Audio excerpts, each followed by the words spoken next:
Hi, guys, and welcome back to our Another Day in Art History. Hola, Bernardos. I hope you're happy and healthy. Today, we're going to spend a little time talking about Monet and the art of Impressionism. So, let me pull up my PowerPoint. I made some updates for you today, considering some of the things I saw online and posted for you. We're going to be looking at the Saint Gare Lazare train station, one of the views of a series that he did that focused on the artworks of a contemporary life that was emerging in Paris at the end of the 19th century. This is the only work of traditional Impressionism that you have. I know that we have Mary Cassatt as well, but there's a wide array of painters who are kind of being skipped over. So this really has to stand in for a lot of different ways to express what was going on in Paris at that time. Obviously, we'll stick to content. What you're seeing is like a challenge to tradition in terms of the selection of a topic. There's not really any like heroic story going on. This is basically just a mundane view of everyday life in the city. And that represents a shift from the tradition of academic painting that everybody else around Monet seems to be doing at the time. Monet basically, it was recorded in a Kimball show a couple of years ago, Monet, the early years, that he would go to the Louvre where his friends would go, but he wouldn't go in. He would stand at the top of the staircase and turn his back on the collection to look out at the cityscape that was growing up around the museum and paint that instead. So gives you kind of an idea of what he was focusing on. Charles Baudelaire, who had been a big hero of Courbet, saying paint the modern life. Well, Monet is kind of answering that call and doing it here. I wanted to show you some early Monet because this is about 1877. 10 years prior, you would have seen Monet painting a very different kind of way, different color palette, different subject matter. This is the realist Monet, who basically paints very much like Courbet and is actually celebrated by the Academy as someone who's capable of capturing modernity and the triumph of the modern life. Here, he's chosen a rather mundane scene of workers in their environment, typical theme of the realists at the time, if you remember Courbet and the Stonebreakers. And he's been able to capture different textures, different effects of light on water, but it's nowhere near what we're seeing in the piece that's been selected for Monet in the image set. First thing that I want you to make a note of is that the color palette is totally different. It's almost like he's stopped using black practically.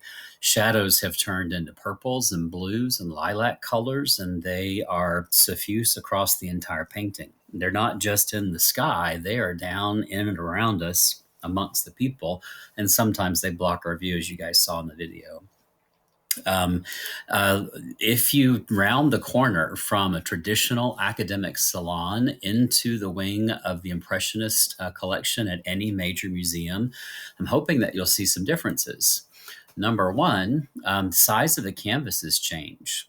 Basically, they go to what are portable canvases that'll make it possible for painters to paint on site out in the open air. You can imagine Monet walking around with a series of haystacks under his arm, like those that you see here at the Chicago Art Institute. Where other painters would have to go back to studio and take their notes with them and paint really from memory, which would not be as exact at capturing the right atmosphere, right? They'd also paint grand history paintings and grand moving themes, almost as if they were like, staging a movie set. Monet and his contemporaries, they were much more interested in capturing the moment and studying that moment over time by following the same subject. So we're addressing really a shift of focus here as we start to talk about Impressionism in the modern era. Monet was aided in his attempts by pre-stretched canvas, which basically prior to this time, artists had to prepare their own.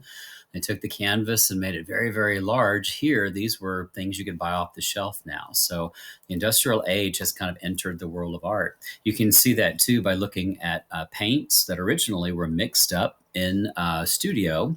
Courbet mentioned his Stonebreakers, that he saw the workers in the field, but he had to have them come back to where the materials were. So he had to restage what he saw. These guys will not have to do that anymore with Impressionism, and they'll be able to finish their compositions in the field.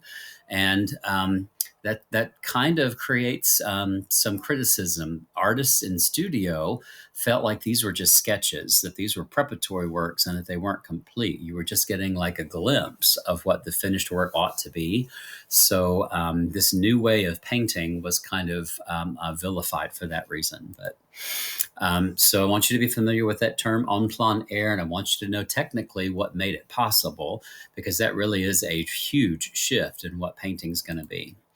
The city of Paris at this time, you saw in the video, is changing dramatically. No longer will you have those small little bitty backwards alleys where people can build barricades. You're going to get these broad avenues that are really turning Paris into a series of different public spaces, right? Basically, what you're seeing is the rise of modernity and modern life that we kind of take for granted today. This is known as the Haussmannization of Paris, because Bernard Haussmann, an architect, was invited in to make these dramatic changes. He was given the task of putting views at the ends of each of these large avenues, where you would have the Arc de Triomphe and a large boulevard, and then would be the Paris Opera House, and then another large boulevard. He's really trying to modernize and sophisticate the city and make it less medieval, and ultimately create it more modern. You see that here in Caillebott's view, one of my favorites, Paris, A Rainy Day. And you see right there in the title, this is just an everyday scene, right? You can also see that he's used some interesting cropping here that looks a little bit more like a photograph. So we'll be talking about the influence of photography on Impressionists as well. Now, his brand of Impressionism is totally different than Monet's, and it's crisp, it's edgy, it's like really, really sharp, highly given over to details of texture that are easily discernible. So a little bit different approach than Monet, which you're going to see more asymmetry. You'll see some of these informal placements of figures. You'll see a lot more detail in these figures too than what Monet is really transfixed by the environment where they populate. I want to mention the influence of Japanisme. In this Hiroshige print to the left, you can see some of the same vantage points that was really changing the minds of Impressionists like Monet, like Degas, like Cassatt, who all want to now kind of see the world in a different light and use the same subject matter, the same content, and investigate using the same formal principles too. Do you guys see how the street on the left is kind of turned down so we can see further into the distance? Well, Caillebott has done exactly the same thing here. So this becomes synonymous with Impressionism, and Monet will do that later. So here is the train station view that you saw in the Khan Academy article. This is the same train station that Monet picks, but again, a different vantage point and completely different effect. People are coming and going here in sharp, edgy kind of contours. All of these details Monet chooses to blend away. This is one of my favorite Caillebotts at the Kimball, and it emphasizes the transience of time. That figure on the left, if he had just been 1 inch further or 1 inch back, we would have had a totally different composition. And the man seems to be transfixed by the time as he looks at the new train station, where you can see the smoke coming up off in the distance there. So it is kind of interesting to see all these different vantage points. I think that's the Paris Opera House right back there. But you see that these guys are really trying to capture what it means to be living in the 19th century, at the end of that century, in Paris. We've talked about this piece before, the lithography of Daumier, capturing Nadar and his obsession with photography and aerial views. But that translated into the world of Impressionism as well. Monet and Renoir and everybody else has a body of work in their lifetime of city scenes that look down on the city. And I chose this one because this is a very similar kind of arrangement of figures in space that we see in the train station. They're just simple brushstrokes. They're just really sketchy and unfinished. So that was one of the criticisms of this kind of brushwork, and it's something that we really have to remind ourselves as we talk about form for these different pieces. But this is the work that basically gave the movement its name. It's kind of a misnomer. The critic who saw this basically thought it was a sketch and vilified Monet for exhibiting it as if it was a finished piece. He said that basically it wasn't. a sunrise. It was just simply an impression. And that vilified like article stuck the name on the back of the Impressionists, and they picked it up. They carried it boldly. They were very proud to exhibit independently of the salon. There were six Impressionist exhibitions, and I don't want you to think that it's all exactly the same kind of art. It's almost like a pluralistic art where each artist had their own style. Monet's style, obviously, from looking at this, is capturing light on surface. Light is transient. It basically will change as the hour of the day changes. So every hour or 2 hours, you have a completely different composition, and therefore an inexhaustible source of subjects that you can capture over and over and over again. So we'll see Monet begin to dip into that seriality, basically examining subject matter like this over and over again. So, guys, I want to draw your attention to some subject matter. I'm going to use my laser pointer here. I want you to notice several things that were mentioned in the video. This is new architecture. The train shed represents a modern construction, and it's providing really the framework for the whole composition. The apartment buildings in the back, those are newly constructed. So I think Monet wants to show you a very modern city.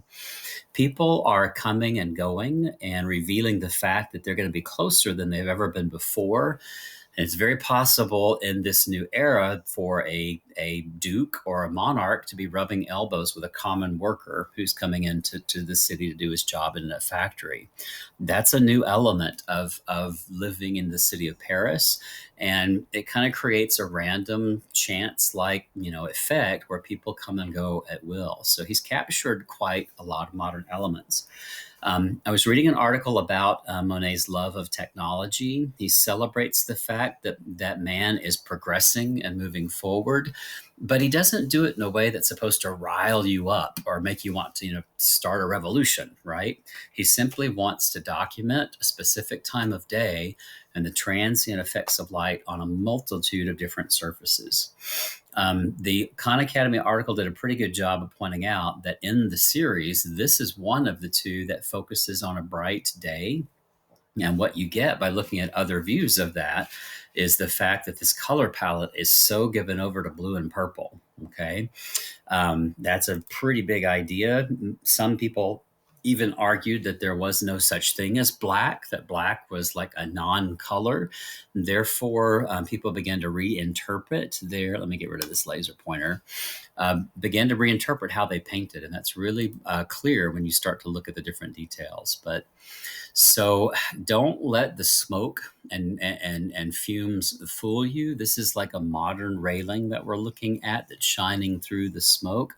But this is a heavily worked canvas that has really, really thick applications of paint all over where you can still see the work of the artist. There is the Galerie Lafayette, not the Saint Lazare train station, but one that looks very similar. And you can see that the construction is very much like a shed and very contemporary for that time period. So here is the darker version of the same subject. This is the version of it that's in the National Gallery, I think, in London. And you can see same subject. If we were doing an attribution this year, this might show up as an attribution because it has so many parallels with the original and the image set. But basically, I bet you'll probably see this with a compare and contrast. You guys, we saw Monet dip into serial works like his Haystacks, where he looked at the same subject at different times of day, all across a wide span of time. So you have exhibitions and collections that feature different views of exactly the same subjects. That's what I really call a series. Seriality, or doing that thing over and over and over and over again, allows the artist to make comparisons between those different effects of light on surface. And that was what Monet was all about. Um, some of these works you can see side by side in museums today. And if you're lucky enough, you may even see other series that he did multiple times over. What you're looking at is Rouen Cathedral, a city that is outside of Paris in the north of Paris in Normandy. It's synonymous with Joan of Arc, who was killed, went through a trial, and basically was burned at the stake in this city. So that's mostly why people traveled there. But Monet traveled here basically to capture the facade of this huge cathedral, because its characteristics changed as the light and the atmosphere changed. I can imagine him with his assistant going, "It's 8 o'clock. Hand me a canvas. Work, work, work, work, work, work. Monsieur Monet, it's 10 o'clock. Hand me a canvas. Work, work, work, work, work." As the light changed, he did this over a series of several different days, and would go back and go back and go back as the mist and the quality of light changed. So his obsession should be clear. It is all about light on surface texture. So you have a variety of different scenes, guys, that might show up. You're probably familiar with his water lilies. This comes later in his life when his brushwork becomes much more loose and unrestricted. And we get to see reflections on the surfaces of water that confuse and distort our ability to make out what's what. I mean, are the lily pads now the clouds? Are the clouds now the lily pads? Monet is emphasizing the fact that he's painting on canvas, right? He's not trying to show you the world as it is. We've got photography for that, right? Art for him has to be something completely different now. So it's more now about color, harmony, and composition. And that is really, really modern. So I want you to see we're laying the groundwork for the modern artists that are going to come later. Lots of these that we could look at. I wanted to show you guys a question featuring Monet because he's popped up on the exam before.